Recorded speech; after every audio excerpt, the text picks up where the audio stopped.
Welcome to Biker Life Radio with Chuck-n-Deb, heard each Wednesday afternoon at 4 p.m. on 1490 AM WWPR. And now, here's Chuck-n-Deb. Hi, I'm Chuck and Deb, and welcome to Biker Life Radio. We are so truly grateful and thankful that you've joined us today. We have a fantastic show lined up just for you. So take it away, Deb. Biker Life Radio is for those who are inspired to ride and those who inspire others to ride. We are here to reveal the truth behind the motorcycle mystique and discover real-life stories that will help you discover your purpose, find true freedom, and define your destiny. If you haven't noticed, Deb is still pretending to be like Demi Moore this week. I'm paying her a little bit extra to do so. But anyway, keep going, Deb. All right. So today's show sponsors are Tony and Guy Hairdressing Academy out of Colorado Springs, Colorado, and Coeur d'Alene, Idaho. So if you are ready to crank up your engines, put your chins in the wind, knees in the breeze, and seats in the saddle, then let's get rolling. All right, let's get it rolling. This show is going to be so amazing, and I am so super excited, man. Are you? I like how you did that with your arms, and you bent at the knees, and you said, I'm so super excited. Well, of course, because we've got guests in the house today. We are just going to crank this show right on over and into high gear pretty quick. Well, that sounds great. Now, who are our guests? You're referring to two people. I know of one of them. Well, you know, we've got a couple of guests. I'm not saying people. I just said a couple of guests. So don't turn this into something that it's not. Are you trying to tell me what to do on the air? Of course. Is it going to work? Is that what you're doing? Is it going to work? No. Maybe. All right. So we have a couple of guests. We are so honored today to have an amazing biker. Rush out of Michigan is down enjoying some of the fun in the sun with us. But of course, Liv, his beautiful, beautiful, well-behaved lady. Uh-huh. And yeah, German Shepherd. There you go. Yep, there she goes. And so Liv is just the most amazing dog I think I've ever been around myself. And so Kevin and Liv are down enjoying the fun in the sun. Yep. We've even actually had some biker time together. Oh, so yeah, we cool. have done some biking time together, which you'll want to stay tuned because we're going to tell you all about that along with Rush that's here. Rush, did you want to say hello real quick? Hey, hello, everybody. How's everybody doing? Good to be here. A little nervous, first time for everything, but bear with me. We're going to get this off. Well, that's great, Rush. How could not anybody be nervous for the first time on the radio? That's Absolutely. just natural. Yep. So we want everybody to stay tuned. But right now, we're going to Dutch, who's going to do his raw and unapologetic segment right now. Right. And Dutch is the author of Demons Rising, the story of the Wayward Scout book, and an amazing author. He has a lifelong history of biking and riding, and you do not want to miss this segment because he will blow you away. And he's a Detroit Lions fan that blows my mind. Come out here to Florida, and I meet a man, and I'm telling you what, this guy is a Lions fan, a true blue Lions fan, just like me. He's a crazy man. So if for any other reason you've got to look or listen, I should say, or pick up Dutch's book, it's because he's a Lions fan. That's right, a diehard Lions fan. Go Lions! They need all the help they can get. And so does Dutch. So, Dutch is here. Well, I mean, in a nice way, as far as, getting his book. Definitely supporting him in his endeavors to be an author because he's an amazing author. We love Dutch. And so why don't we turn it over right now to Dutch and Raw and Unapologetic. We'll be right back. Good afternoon, Chuck and Deb. Thank you so much again for having me on your wonderful show. I am Dutch Van Alstin. I am the author of Demons Rising, the story of the Wayward Scout, book number 1 in the Life Behind Bars book series. And I am raw and unapologetic. And I'm going to start out today with an apology, which is I bought a bunch of new audio equipment to make my really creepy little voice sound a little better and pitch a little bit with better quality, and I am not figuring out how this stuff works very well. So I am going to hopefully thank Chuck in advance for fixing any kind of audio problems that I may be having. I am not the sharpest knife in the drawer when it comes to stuff like this, and he and I are going to have to sit down and have a little tutorial on how best to use this software. and we'll have to hurry because usually we start drinking right away, and by the end we're just going to be making plans for like world invasion or something.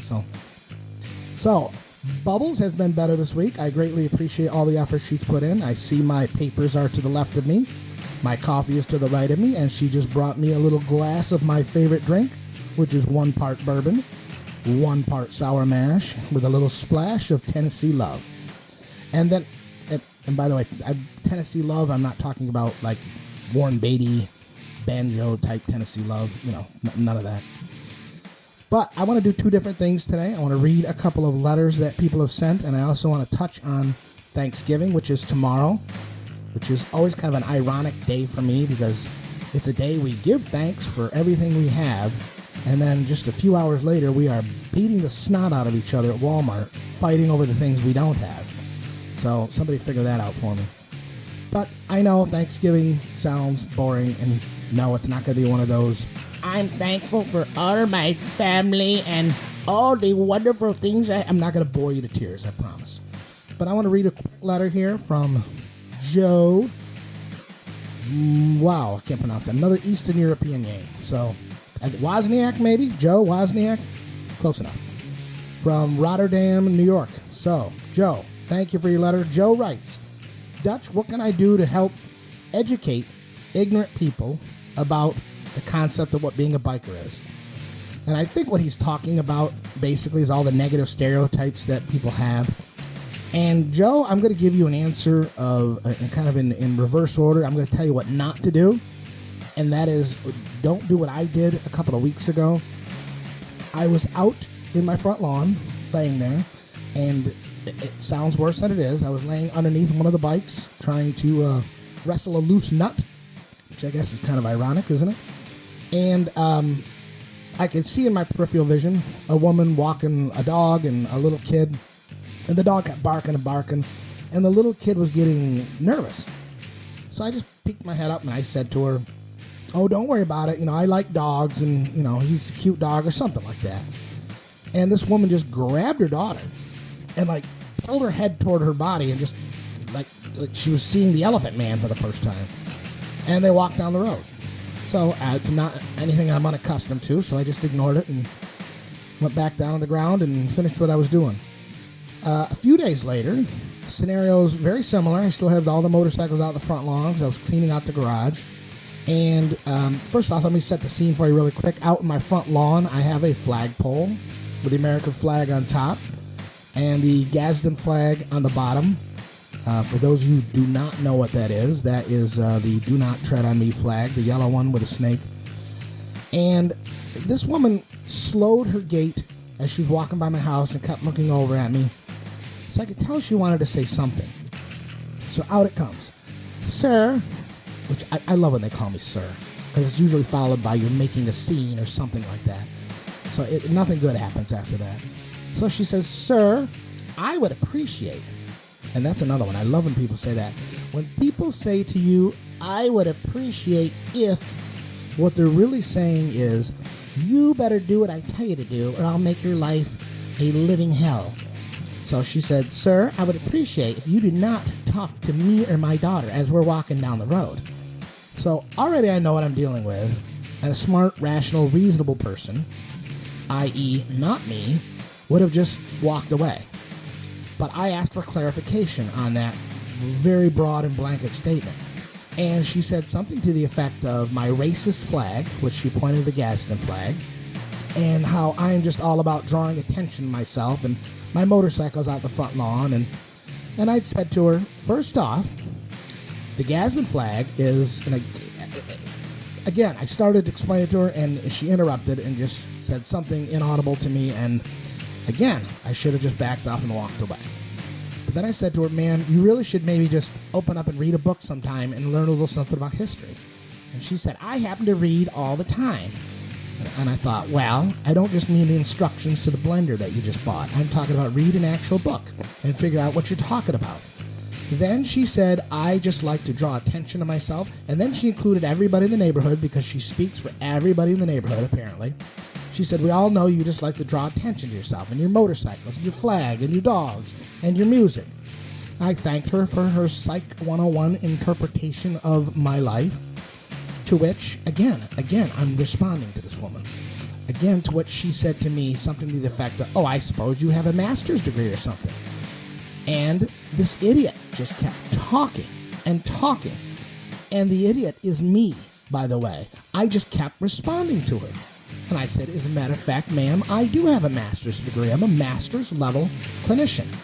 Which she just shook her head, rolled her eyes, which I guess meant guys with tattoos and grease under their fingernails don't have those.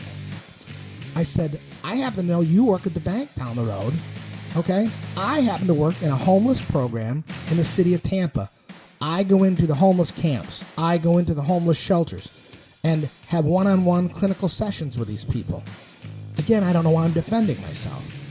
The more I talked, the less she believed me. So off she went down the road, and I was just kind of sitting there knowing I'd accomplished nothing. So my answer would be, don't engage people you know are just idiots, okay?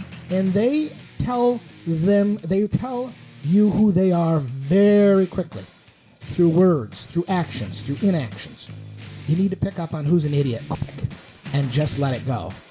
I picked up on she was an idiot quick, but I just didn't let it go. So to answer your question, how about, and I know this will sound like a shameless plug, let them listen to the Chuck-n-Deb show, because that is their mission. This is what they started this show for, was to smash through these negative stereotypes about bikers and riding motorcycles. Because riding motorcycles is a beautiful thing. It's peaceful, it's serene, and I'm going to clarify that and expand on that here in a minute. So, second letter is from Bridget Rourke of Mesa, Arizona. Well, hello, Bridget. I'm glad you're looking at my website and looking at my Facebook page. She asks the question, Dutch, why don't people in cages pay attention to us?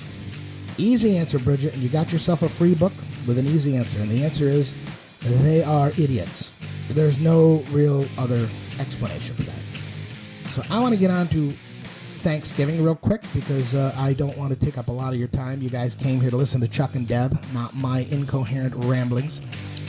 And I am thankful for something this year. I reunited with a friend of mine, who's actually a brother of mine.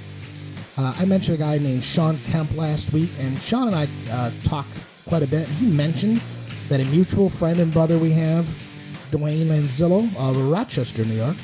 Hopefully he's not wanted, because I just ratted him out where he is.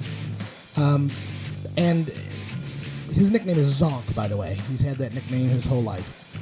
And Zonk and I had, and I don't want to say a falling out, because it wasn't, but we quit speaking about 4 years ago because I didn't really like how he handled a situation that occurred.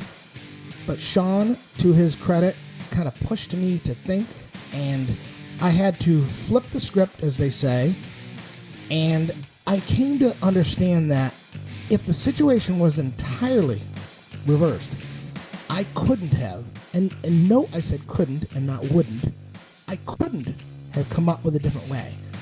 So that makes me a giant hypocrite, and I owe Zonk an apology, because Zonk is a good man. I love the guy. We were like best friends. I mean, he just instantly, from the first time we met, we rode in different clubs, but that didn't matter. We just were super great friends, and I miss the time we had together.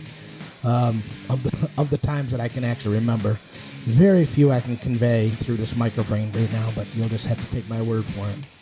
But I'm very thankful that I'm speaking to him again, and I want to tie that in with another quick anecdote that my mom passed away Saturday. Now, it wasn't a real surprise. My mother was 78. She wasn't in the greatest of health. She wasn't bedridden or anything like that. But she's 78, and once you're 78, you're living on God's time, and He can revoke that time whenever He wants. And Saturday was the day He chose to do that. I was in St. Petersburg at the time, and when my sister called, I was just on my way into the dealership. Of course, I didn't feel like doing that. So I got back on the motorcycle, and I went back across the Skyway Bridge and back into Manatee County. And I decompressed a little bit and let the dogs out, and I got back on my motorcycle. back over the Skyway Bridge. I turned around, back to this county. I did that 4 different times. It's a very scenic and solemn and comfortable ride going over the Skyway Bridge here in Tampa. It's a beautiful sight, and it really put me at peace. And I know there's people out there who would say, your mom just died and you went for a motorcycle ride? How can you do that? And my response to that would be, how could I not do that? What am I supposed to do? Go into a corner full of rage and anger and sadness? Do you want to be with me when I'm like that? I will tell you, no, you don't. I don't want to be with me when I'm like that. I don't want to be with me when I'm not like that. So, I mean, to invite that on anybody is just the incorrect advice. I did what I knew would help me process some things without reverting to going into a corner with a bottle of whiskey and just screaming at the world. Why would I want to do that? It's an ugly sight. You know, I no longer fear hell because I've already been there. I don't want to revisit that. So I got on the motorcycle. I put Joe Bonamassa's song, A Different Shade of Blue, on a repeat cycle, and I just kept listening to it. And I kept thinking of memories of waking up and smelling garlic in the house, and how my mom used to cringe and bite her lip during the motocross races every time she saw me coming around the corner or over the jump, because she was just in fear that any second I was just going to break my neck. So I miss my mom. I love my mom. But I did what was reasonable to me, and believe it or not, sometimes I'm a reasonable person. It made me think about Zonk, that what if we weren't speaking, and I mean, he's been a biker his whole life, which means he could be shot, he could be hit by a car, he is not the bastion of health by any means, he could have passed away, and I would have never been able to get a chance to speak to him again. So I'm thankful that he and I are friends. I'm thankful that I had my mom for so many years. And I just would advise you that when you're sitting around the Thanksgiving Day table this year, there's somebody there you're not speaking with, you might want to think about next year, because they might not be there. Now, I don't believe at peace at any cost. If anybody knows me, I mean, the whole theme of my book is you'll shed blood for your family, but you don't need blood to be family. And I really believe that. But make sure you're really mad at this person, because they might not be there next year. So, with that, I'm going to post a couple of pictures of Zonk on my Facebook page, Life Behind Bars book series. I warn you, he's a hideously ugly man. He looks like Grandmama from the Addams Family. And when you see it, you're going to go, oh my God, he wasn't exaggerating. He really is quite disturbing. But he is one of the best friends I ever had, and I love the guy, and I'm thankful we're speaking again. So please hit like on Chuck-n-Deb's page, like on my Life Behind Bars book series page. I got 500 new ones last week. Thank you very much. Visit my website. I will have a book in your hand, not in your hands. I'll turn it around in 24 hours, freshly autographed, and then it's up to the post office. So it may take 6 weeks, but usually it takes about 3 days. But anyway, have a Thanksgiving. Have a blessed day with your loved ones, and I will see you next week. Thank you. All right, welcome back. Hey, we are so truly grateful and thankful for Dutch. And Dutch, we want to offer our condolences to you for the loss of your mother. And we really do appreciate you continue to do the show, even though you're going through this. So thank you so much, Dutch. Attention. Get a pen and paper ready. Call this number now, 516-407-9135. Listen. Would you like to make money using your cell phone? If so, then stop everything and listen to what I'm about to say. I can't believe how simple and fun this is. All I do is give out this phone number, 516-407-9135, and this 100% phone-based business spits out $100 commissions paid directly to me. You have to hear this. Call and listen to our short 2-minute intro, and if you like what you hear, simply press 1 to get all of the details instantly over the phone. You'll have all of the details and info you need to make a decision within 10 minutes from now. I love this, and you will too. Call 516-407-9135 now. Again, call 516-407-9135. That's 516-407-9135 or visit supermansuccess.com. All right, welcome back. I'm Chuck. And Deb. And Rush. We're so truly grateful and thankful that you stuck through and made it to the other side of Raw and Unapologetic. Hey, you know, Dutch, actually in his book, Demons Rising, talks about fireside chats, right, Deb? Yes, between Digger Garcia and Solomon, two characters in the book. And so they have pretty deep conversations from time to time all around the campsite fire. And so, one of the things that I know that Rush wanted to do when he came was do some camping, which he's passionate about, the outdoors. And so he found a campsite to stay a few nights at out at Lake Manatee State Park.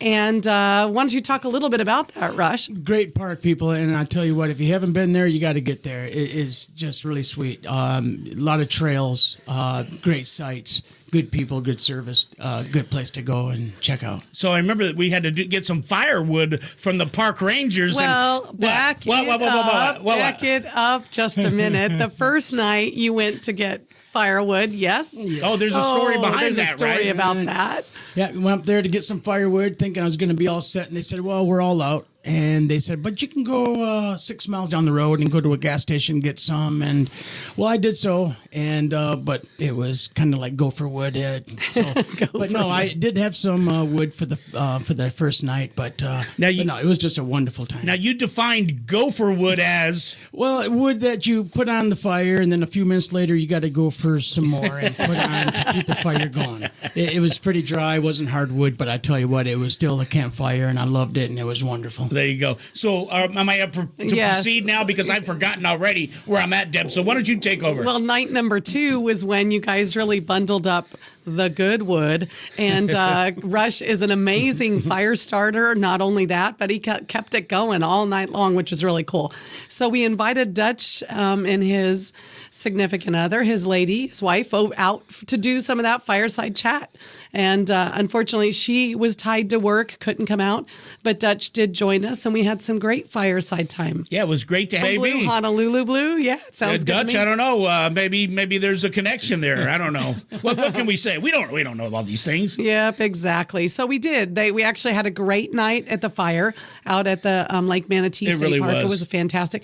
The only thing was I got ate up by mosquitoes. Look, you can see it on my ankles right now. I got tore up. I do. I mean, big time. They love me. Kevin didn't get anything. He's got bad blood, but either that or he's got pure alcohol running through his blood. I think I'm hearing some whining going on, Chuck.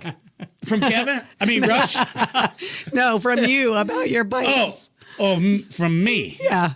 So toughen up, Buttercup. Just suck it up. That's what Rush is always supposed to say to me, not you.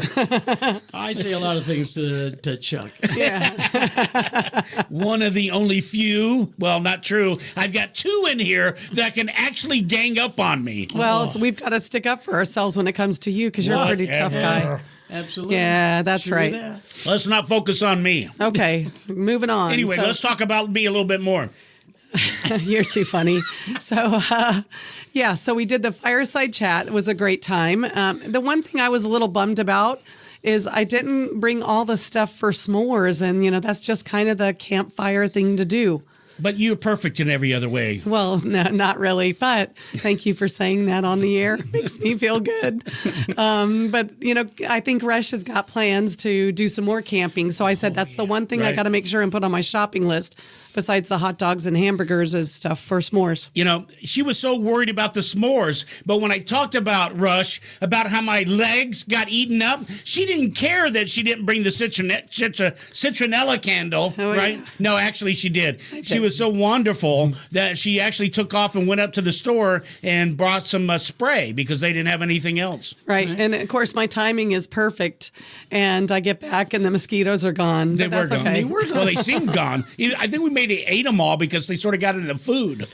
Or they ate you. I don't know. Alcohol. Yeah. Or they died from eating Kevin, who didn't know that he got bit. Or maybe they died from eating me. Yeah, they were full. Either way, we survived. It was a good time. Fireside chat. Wonderful. With the author of Demons Rising. And then, we had made plans to go visit the iconic and well-known Ride Hard Saloon. Unfortunately, this is a really busy time of year for riding. And there was a St. Pete Bike Fest along with Bert's Barracuda up in Tampa. So, we really had a lot of things to choose from to do. And most important, I think, was getting on those bikes and doing a little bit of riding. Yeah, I would agree. And, Rush was a little bit apprehensive about it because he, like me, the first time that somebody offered their bike to me, I couldn't comprehend it, quite honestly. I'm like, really? I'm going to ride some other person's bike? And I would never really even think about letting somebody ride my bike. At the time, I'm like, I just wouldn't. And over the years of doing this and been on somebody else's bike a couple of times, it was just easy because once you get on, you forget about it. Somebody else's bike. You just sort of ride. But he did. He got on. He said, he took it around the block. He's ready to go. He picked the bike he wanted to ride on, and the next thing you know, here we are heading over the Skyway Bridge. Well, you bring a good point up because I think most of us as bikers, and Rush, you probably can, speak for a lot of bikers too, is, our motorcycle is kind of this sacred entity or extension of us. It's an extension of ourselves. Wouldn't you agree? I certainly do agree with that. So just the fact that someone sits on our bike is like totally taboo. It was new to me. I got over it quick. And I was so glad I did get over it quick because it was a wonderful day, and bless their hearts for giving me one of their bikes to ride the hell out of all day. Yeah, get that wind in your face, and everything changes right then and there. As soon as you're out there bringing that in, that's what we love about it. Yep. But just stepping back for a moment, you'll recall, Deb, one day we were out at the beach, and we were at the Moose. And this guy comes out, he's checking out my bike, and he says, "Can I sit on it?" Yeah, big pause there. Yeah. That's about what happened when he asked me. And the funny thing was I knew this guy, but he didn't actually recognize me. So because I knew him, and I wanted to be fairly nice, you notice the words fairly nice. Okay. I allowed him to go ahead and sit on the bike. Now, this guy could barely touch the ground. Right. And so I was really worried. So as soon as he got on, he took the bike. So I'm there to support my bike. I was worried. Yeah, my very first time. But the guy loved it. I mean, come on. You got to think about it. Somebody, he's looking at the bike. He's loving his bike. Can I sit on it? But at least he asked. Had I gone out there and the guy been sitting on my bike, what do you guys think might have happened? Yeah, that would have been a different story. I mean, come on, Rush. What would happen? Not good. It wouldn't have been a good deal. But now, did you take a picture of that man on your bike? No. I tell you what, he would frame that and put it into his living room. Hey, that's a great thought. I promise he would do. Absolutely great thought. He didn't mention it. I didn't think he'd mention it because I'm too worried. Yeah, next time. Absolutely right. Yeah. You don't think about that, what it means to that there person. There we go, bikers. I mean, this is a good point. Right. And this is how we want to encourage other people who want to ride. How do we do it? Let them get on your bike. Right. Just protect your bike. I mean, I'm going to, look, we're probably going to get a lot of people, guys, that's going to disagree with us that are listening right now. Yeah. They're saying, I'm not going to let anybody touch my bike. I'm not going to let anybody sit on my bike. But you know what? What if you inspired one person to ride and it changed their life? Oh, absolutely. And that's what would happen. Because quite honestly, ladies and gentlemen, listeners, Deb and I wouldn't be riding right now if it weren't for Rush. Because we went to visit Rush in Michigan years back. I can't remember how many years it is now. Long time. But we went to visit him, and he had his bike in the garage, and he was talking to me, and he reminisced with me about how we used to go riding when we were younger. And it just brought that spur back. It was just that excitement, that thrill, the love of riding back that I had forgotten about. And also, too, we went to Jim's.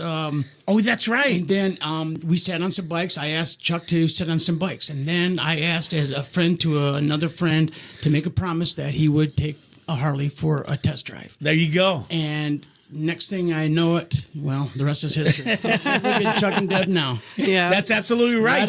So we all are everything as far as us getting back started to Rush for had we not visited him and for his inspiration, his love for biking and being able to convey that to us to once again inspire us to ride. That's part of the beginning of our show. Right. For those who inspire others to ride as well. Right. For those who are inspired to ride and those who inspire others to ride. And I think sometimes it takes us stepping out of our comfort zone, being that protective mother over that motorcycle is the first step. And you're absolutely right, Rush.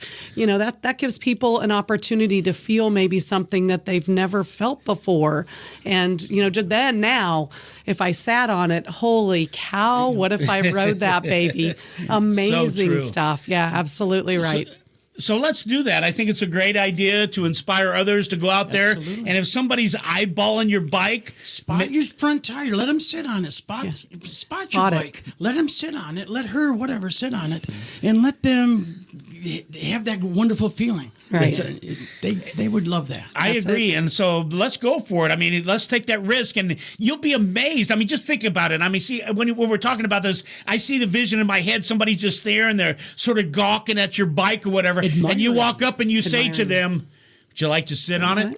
There you go. That changes their life right there. Their eyes, and they're like, "Are you kidding?" I've seen it. Yeah, that's right. Their eyes, Russ is saying their eyes are like, bulging out. Big and could you imagine seeing that for a long, long time? There you go. Could you gotta love the thought of bringing joy to somebody else's life. And I think that's breaking the barrier of that motorcycle mystique too, because we're looked at, so how many times do you walk out from the beach in jeans and boots and people look at you like, really? Yep. But, we're just the same kind-hearted people, and oftentimes people just don't understand it. So it's that mystique that we're breaking down the barriers too. It's so true. If you were able to do that, they're going to, what's this guy going to like frame me for stealing his bike or something? Right. They're expecting you to come out and be grouchy and grumpy because they're close to your motorcycle. And so if a whole different approach is, hey, would you like to sit on it? Or get a picture. I'd love to do that. It'll change your life. Yeah. Believe me, a young child, sit on that bike with that young child and have a picture taken. Yes. I guarantee you that child will have that picture with them a long, long time. Right. Absolutely. Very true. I'll tell you, it's interesting how we just all of a sudden we're on this topic, but a good message came out of it. And that's what you got to love about doing this.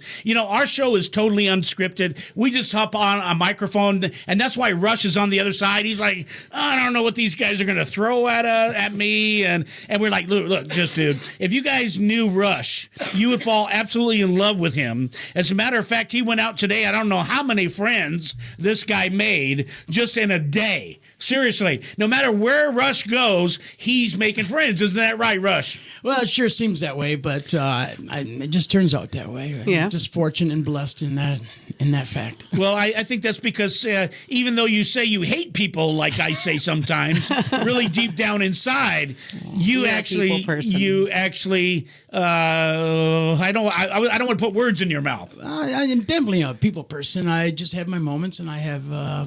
My moments. I like my downtime, my own time. But no, well, you have people in our lives. You're personal with people. You get real with people. Right. And when people get real with other people dig that, man. You can see it though. It's not superficial. Because the other day Kevin went out and he helped me with my air conditioning. Matter of fact, we're going to go back and forth. Just so I'll call Kevin Rush, and we'll just go back and forth because his radio name is Rush, but I know him by Kevin. Deb calls him KJ or Kev. I think Nicole calls him Kev. So he has numerous names. How many names do you have, Kevin? Way too many. Come on, tell us some of them. Come on, seriously, step up to the mic. There's not Raj, the bad ones. There's Possum Gut. Gosh. What? Are you kidding me? Possum Gut? Oh man, that's come on. No. There's got to be a story behind Possum Gut. Well, yes. Oh, yes. Absolutely, there is. Where I used to work, and I used to eat anything and everything. People would bring in their leftovers. It just didn't matter what it was. I would eat it, and a couple guys started calling me Possum Gut because I would eat anything, didn't matter what. Wow. Anybody else out there like that would eat anything? A possum gut. We were watching the show the other night, Rush. It was Impractical Jokers. And somebody on that show, Joe will eat anything too. Yeah. So you could probably get on that show with them, Possum Gut. But for right now, we got to take a quick break. We'll be right back. Attention. Get a pen and paper ready. Call this number now, 516-407-9135. Listen. Would you like to make money using your cell phone? If so, then stop everything and listen to what I'm about to say. I can't believe how simple and fun this is. All I do is give out this phone number 516-407-9135 and this 100% phone-based business spits out $100 commissions paid directly to me. You have to hear this. Call and listen to our short 2-minute intro, and if you like what you hear, simply press 1 to get all of the details instantly over the phone. You'll have all of the details and info you need to make a decision within 10 minutes from now. I love this and you will too. Call 516-407-9135 now. Again, call 516-407-9135. That's 516-407-9135 or visit supermansuccess.com. Welcome back. I'm Deb. And Chuck. Rush. All right. I like that. He's getting into it. I think he's finally starting to getting warmed up to being on the radio. Right, getting his radio voice all Either running. that or that Jack Daniels starting to get his ass warmed up. All right. So now, if I recall correctly, there was one show in particular that we had done. And next thing I know, we've got Rush blowing up the phone saying, hey, dudes, I could talk to this guy about this challenge. And I didn't have a chance to really look into it at all. But I just wanted Rush to share that because he was all fired up about, and I'm going to sabotage the name probably, Hoka. Hey, or something like that. So Okay, take it away, Rush. All right. Thanks, Deb. And I was at this little dive bar in Michigan, and I just happened to be outside the bar, and I noticed on this bike, and it was a rough-looking little rat bike, and but I seen the Hoka Hey emblem on there, and nobody will ever have a Hoka Hey emblem on their bike. And you knew it was a Hoka Hey because you knew about it before? Or? Yes, I heard. I was into the challenges. I love riding for extended periods of time, long hours of riding, and so I checked into the Unapologetic and the Hoka Hey, and then seeing that logo and that emblem at that bar, I sat out there, and it was close to an hour, maybe longer, I don't know. Really? But I waited for this man because I wanted to actually meet and talk to a real Hoka Hey man. And he come on out, and he knew what the heck I was doing, standing by his bike. And I picked his brain, and I'll tell you what, it changed me. I certainly was not man enough to do the challenge, but I tell you what, it was a great experience. And to speak to someone that actually did the Hoka Hey, it was phenomenal. What were some of the things or tips, or what was it about it that he said the Hoka Hey, and what was it that it sort of intrigued you Right. about? Just the long hours, the consistent hours, the days that you're on that sled. You're getting off rarely. Just as little as possible. You're covering as much ground as you possibly can in the short amount of time allowed. And it's all about hours and miles on the sled. Did he happen to say what was maybe one of the toughest things about it? I mean, was there any one particular thing? No, he said that it definitely it kind of wore him out a little bit. It changed him. It really wore him out. He said he was so far off the pace, it was unbelievable. But yet, the gentlemen that were really up there in the top part of the challenge, it was phenomenal. They were riding with bags so they could urinate Right. on the bike. They would not get off the bike even to go to the bathroom. These guys would sit on their bikes and fill up their bikes while sitting on it while it was running. They'd put the pump back in and they would take off again. Huh. Did he happen to say, I'm curious always about these type of endurance riders, what motivated him to even want to do that? Did you have a chance to talk to him about that? No, I just just talking to him, I got the impression that he was kind of an idiot like me. Just loved hours in the seat. The saddle is the only place to be. My best day was 17 hours, and just to get gas, and that was it. But I've had a lot of other days close too. But that's nothing compared to a lot of you other guys out there, I'm sure. But I believe, in my opinion, and it's all about the endurance, just being on the bike as long as you can and to not get off. Pretty much that's about it. Now, since you mentioned that, I happen to just out of curiosity look into the Hoka as well. And it's a 10,000 mile test of endurance, absolutely like you talked about. And I know we've talked a little bit in the past about the Iron Butt challenge. And, that is a whole different level of rider than the one that gets on their motorcycle and does a 2-hour trip up across to the next town, has lunch, and rides back. So, the interest and even the desire to want to do that is absolutely, like you said, there's something about that seat in the saddle. Yes, they're just a breed apart. They're just a different breed of cat. These guys and I just love to be in the seat. I could not get enough of it. And I'm believing that's the same reason that these guys do these crazy challenges. Yeah. Right. Earlier, you said something that I thought was interesting, Kevin. Or Rush. I'm sorry, we don't Rush. You said something earlier, and you said that you're not a blank, that you are a... I'm a rider. I am I don't know. I just don't have quite the answer for that. I'm so humble in. So you don't call yourself a biker? Yeah, I guess. Well, I get it. See, the reason I'm saying that is because I relate. It's not necessarily about being a biker, even though our show's Biker Life. It's just about biker lifestyle. But what it is for me, and a lot of times people ask me stuff about my bike. Honestly, you guys are going to hate me. You're going to talk stuff about me. All you haters will start coming forward, which, we only have two none. Listeners, so one can hate and one can love. That's the way it works. Anyway, I don't know everything about everything that anybody asks me. What I know is I love to ride. Period. End of story. Yep. Right. Don't ask me about that motor plant that I'm riding that's in between my legs, because I couldn't tell you. All I know is it's the baddest motor plant in the world, and it is just a wonderful ride. I am a true rider, but I don't get into the motor plant. I don't mess with the motors. I ride. That's right. You're for the love of riding. Absolutely right. So the bottom line is just get out there and ride. Have a good time. Enjoy yourself. Make the best of it.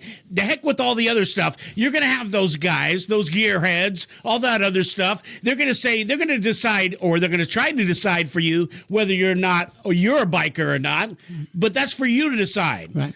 Because it's about your ride. Yep, we're not riding to their standards anyways. You're riding to your own. That's right. To your and that's all that ability matters. and to your passion. That's right. You go out there to ride for you and nobody else. Now, do you care about everybody else? I mean, as far as when I say care, you're making sure that other people on the road is just as safe as the rest of the people. In other words, you're being respectful of anybody else on the road. Absolutely. But I don't need to preach to anybody about that. But anyway, I think it's a good point, Kevin. I was glad that you mentioned that earlier, and I'm grateful that you brought up the story about the Pocahea.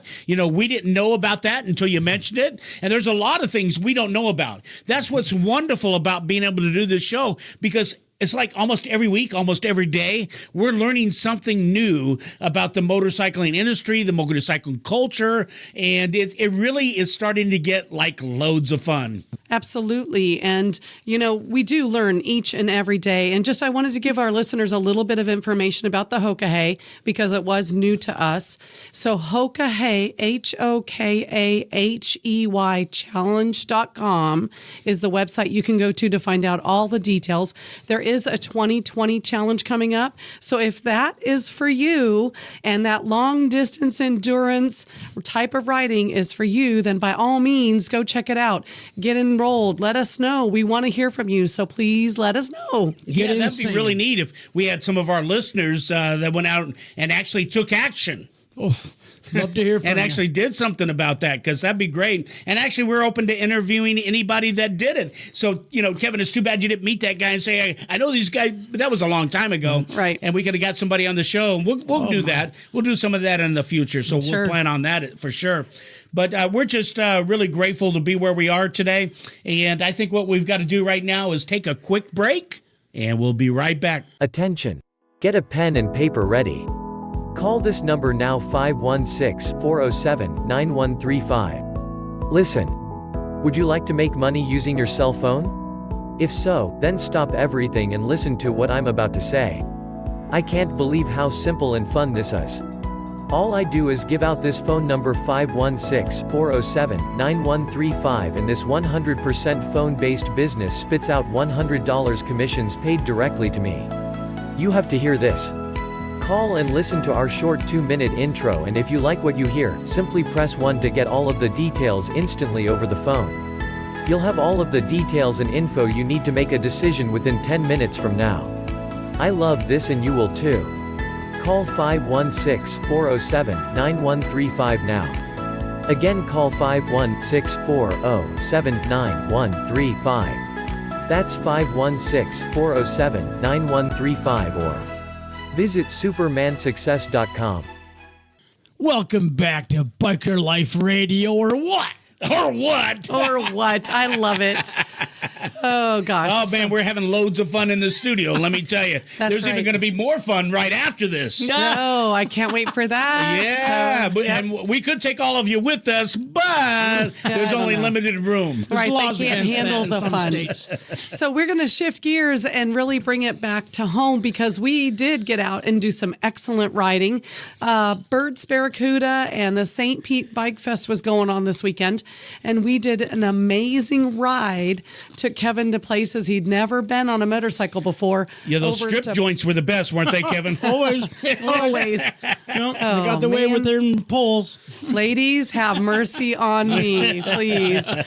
Oh, gosh. So we went over the Skyway. Now, we were just talking about that. Tell us a little bit about that experience as a new rider in the state of Florida. Oh, okay. I had ridden in the Daytona area. Oh, my goodness. I'm thinking in the 80s. But anyways, this ride the other day on the Skyway. You got it. Was phenomenal. I mean, my goodness, the further we got, and it was just got better and better and better with each passing mile. And then we get up to towards the top of it, and I'm just feeling really good. And so I'm just raising up my left arm and with the old pump fist, and look back in my mirror, and my good friend Chuck is right there with me, and brought back some wonderful memories of Oh, no riding doubt. with him back in Colorado. Yeah, for sure. And I'm not sure, I wanted to tell you this as we were riding, but I couldn't do it, obviously. But as you go over the Skyway, Rush, over to the right a little ways, you can actually see Tampa in the distance, and then up a little ways, I'm using my hands, ladies and gentlemen, Yeah. in front of Rush here. Over this way is a little bit with St. Pete, where the Tropicana Field was. Right. So you could actually see Tropicana Field from the Skyway a little bit, and so it would have given you an idea, but it would be hard for me to tell you that while we're Right. two So separate what caught motorcycles. my attention the most is when Deb put her left arm out, and I could see this big American flag flying. I don't know where that was flying from, but I seen it from a very far distance away, and it was just a wonderful sight. Yeah, Yeah. It's a huge flag. I don't know how huge it is, It's but that's phenomenal. out at DeSoto State Park. Hey! And that's where you're going to be going. That's That's right. why she was pointing that way, to let you know you'll be over there next week staying there. Fantastic. Yeah. I can't wait And they for do that. have a real fort out there, so you can walk through the forts and everything. So there's some cool things out there. You're going to really enjoy yourself there. So from the Skyway Bridge, Yeah, I think there was actually someone that when we talked about Fort DeSoto as well, maybe at Rossiter's, that was telling him that you have to go north to come south. And so, again, up from the peak of that Skyway Bridge, you really get that whole view of what that means. And so that's why I kept pointing over at that big flag. Not only is it the love of the flag, but, you're going to be hanging out there next scenery, week. Beautiful sight. Yes, Got to get for out there and sure. check it out. I'm sure you. Oh, you're going to love it out there. Here. There's no doubt about it. Yep. DeSoto, be ready. Yeah, they better be. I'll tell you what, they're looking at a lot of good. Yeah. Camping in the Anyway. state at this time of year is the best. Oh my goodness. This Yeah, is the best. for sure. He's living it up out here, folks, loving it, and you can understand why. Because what's the temperature up in Michigan, Kevin? Well, I think I heard the other day it was 34, so there's a heat wave going on now. Heat wave. All Wave at right. 34. Things Yeah. are thawing out a little bit. Goodness gracious. Okay, so you know how he's loving it here. So Yep. then we headed out to where, Deb? We started off at Burt's Barracuda in the St. Pete Clearwater area, and he moved to his new destination and packed packed with vendors, packed with bikers, packed with all sorts It of was things. loaded up. But there was one thing in particular that I had an interest in doing while we were at Bert's. Well, let's come back to that because Kevin had a good time looking up some T-shirts. Oh, He my got goodness. himself a couple of good T-shirts. He got one T-shirt with a hog on it, right? Oh my goodness! I seen this one. I didn't even see the back, I'm sorry, I didn't see the front of the shirt. I seen the back of the shirt, and I said, I got to have that T-shirt. I got to have that one. And he says, okay, that's the last one we have. And lucky enough, it was my size. Well, I got it and turned it around. Well, the front was better than the back. I just love it, man. But Yeah. Look Yep. real good on you. Yeah, it Oh, well, does. thank It's you, a good thank looking you. shirt Yeah. for sure. And, Yeah. and great I'm wearing memories. by the way, I'm wearing my St. Pete Beach Bike Bike Fest, Fest yep. right now, Yeah. very proudly. I like the hog one because it sort of looked like you. So it's like you had your face on the T-shirt. Shit, I'll hit him right now, Kev.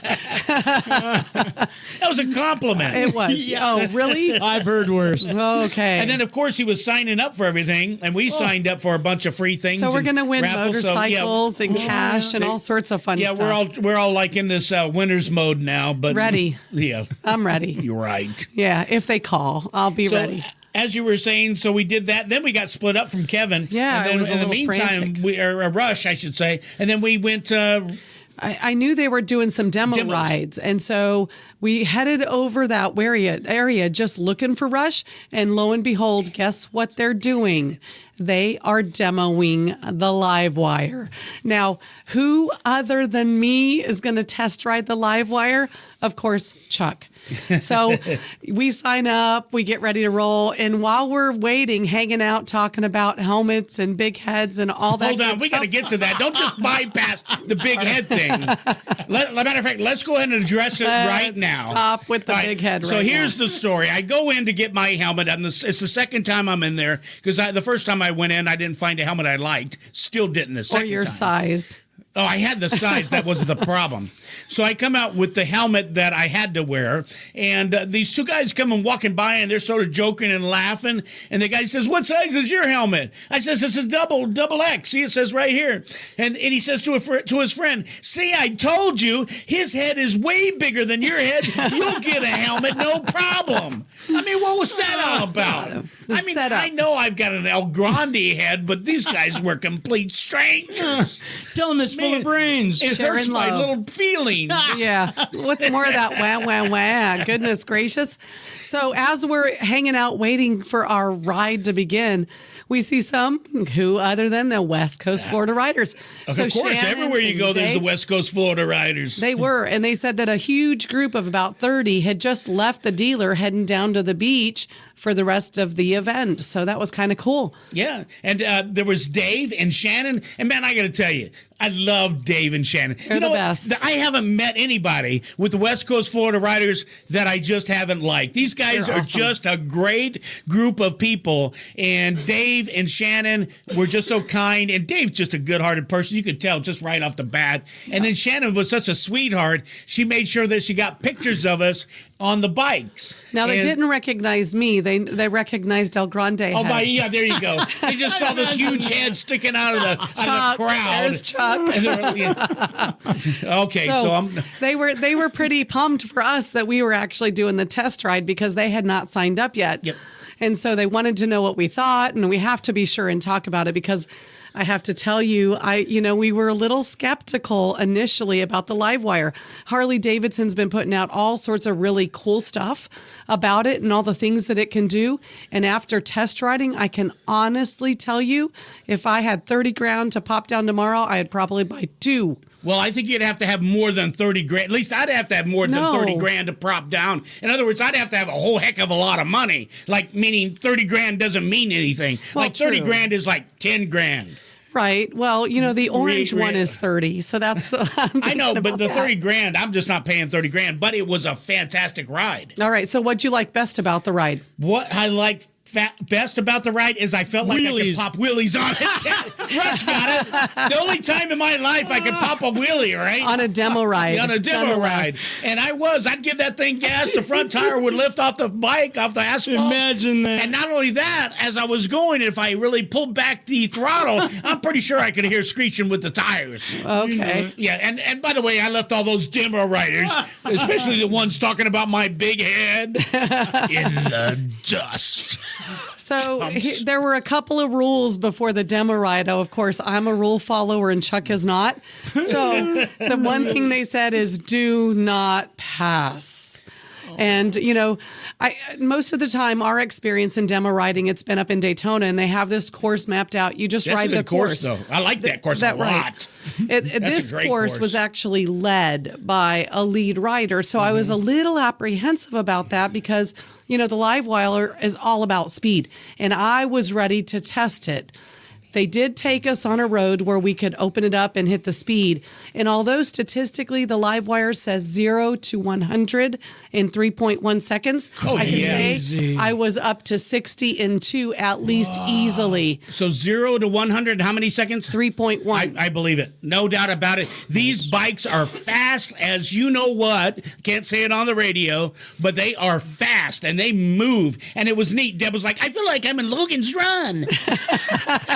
Yeah, those of you that are around my age might remember, wheeling, whistling motorcycles. That's absolutely what it was. Now, I was a little nervous that without a clutch and gear shifting and all that stuff might be a little awkward, but it certainly was not. It was pretty easy peasy to roll on that throttle and get rolling, and loved every minute of it. Oh, yeah, it went real well. I mean, it was just amazing. It's an amazing bike, and it's an amazing ride. It balanced. As a matter of fact, when we were pulling in, Deb put her foot down. I said, Deb, there's no reason to put your foot down. You don't even have to do that with these bikes, because that's how finely balanced they were. They were very well balanced. And they had ABS on them. They had ABS. Thanks for reminding me, Kevin. We had to stop real quick because there was a light change, and I just slammed on that front brake, and I felt it, and that bike stopped. Well, you didn't slam on it. You gradually eased on it. All right, Come whatever. on, right terminology. No, I grabbed it. I grabbed the front brake. I did. Well, the one technical thing about this motorcycle, as soon as you roll off the throttle, it actually has the slowing mechanism.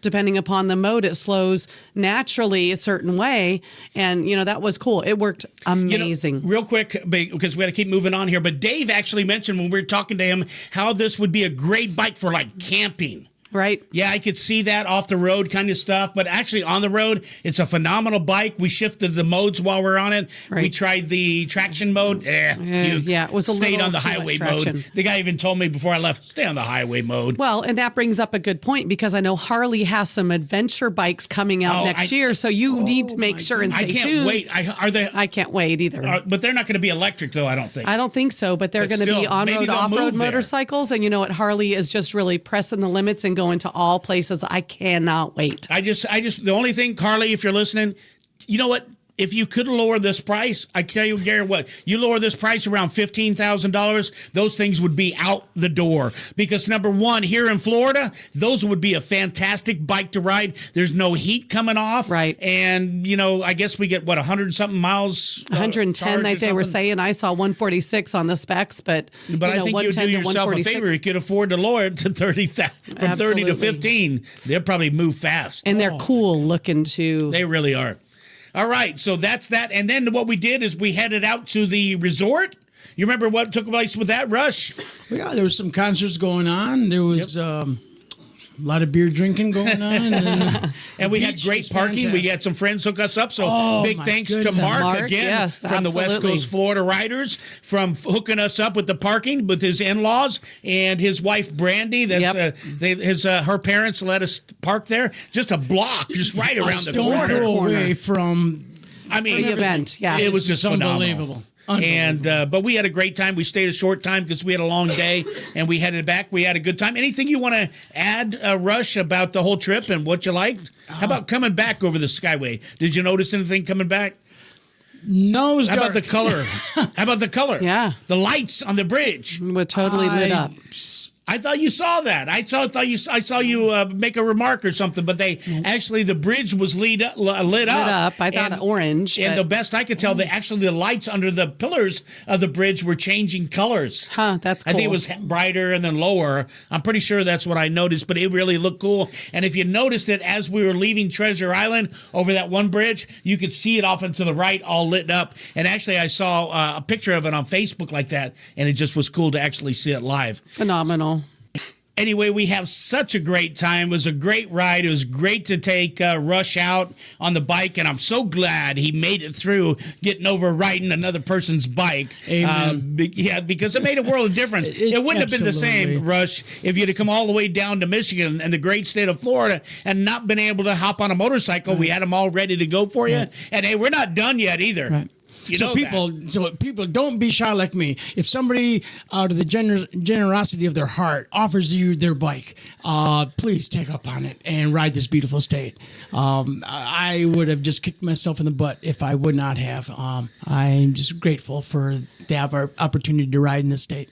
Yep. And, we got to hand it to Kevin because he's really pushing himself to be on the show today. It's not something easy getting on a radio show when you're not used to doing it. And I think most of you can understand that. Even me, I say, So, we're not perfect. We don't claim to be perfect. We don't want to be perfect. We just want to ride. All right. So be sure to follow us on Facebook, and our website is bikerliferadio.com, and follow Dutch at dutchvanalstin.com. We want to be sure and wish everyone a very happy Thanksgiving tomorrow. We have so much in our family to be grateful for and thankful for, and we are also very thankful for all of you listeners for participating and being part of our show. Definitely. We thank you all. We are full of gratitude for all of our listeners, all our friends and family, and we hope that each and every one of you have a truly wonderful Thanksgiving. Thank you so much. My name is Chuck. And Deb. Rush. And we're truly grateful and thankful that you've joined us. We hope that you'll join us next week. We'll see you real soon. Thanks for putting up with me. Until then. You've been listening to Biker Life Radio with Chuck and Deb, heard each Wednesday afternoon at 4 p.m. right here on 1490 AM WWPR. We thank you for listening and invite you to join us next week. Our sponsor today is Tony and Guy Hairdressing Academy. If you desire to be a leader in this fast-growing cosmetology industry, then contact Tony and Guy Hairdressing Academy in Colorado Springs, Colorado at 719-390-9898. Again, 719-390-9898, or visit coloradosprings.tonyguy.edu. For more information about Coeur d'Alene, Idaho, Tony and Guy Hairdressing Academy, call 208-930-1276. Again, that number is 208-930-1276, or visit them at coeurdalene.tonyguy.edu, or visit the Chuck and Deb Show sponsor page for more information.